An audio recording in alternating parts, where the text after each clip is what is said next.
胃酸倒流咧係因為食道同胃中間一個肌肉叫做下食道括約肌咧鬆弛而引起嘅，咁成因係暫時不明嘅。咁我哋亦都冇一個方法咧係可以根治到呢個病嘅。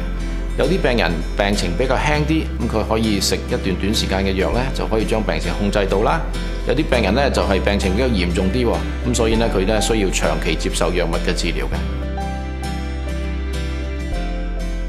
咁個食道咧個黏膜其實係好脆弱嘅，因為平時咧食道係唔會有酸性嘅液體接觸到佢嘅。咁所以如果係一個胃酸倒流嘅情況，呢啲酸嘅液體接觸到食道咧，有機會令到食道刺激受到發炎啦、潰瘍啦、出血啦，甚至係有癌前病變，我哋叫做巴洛氏食道，或者係有食道癌添嘅。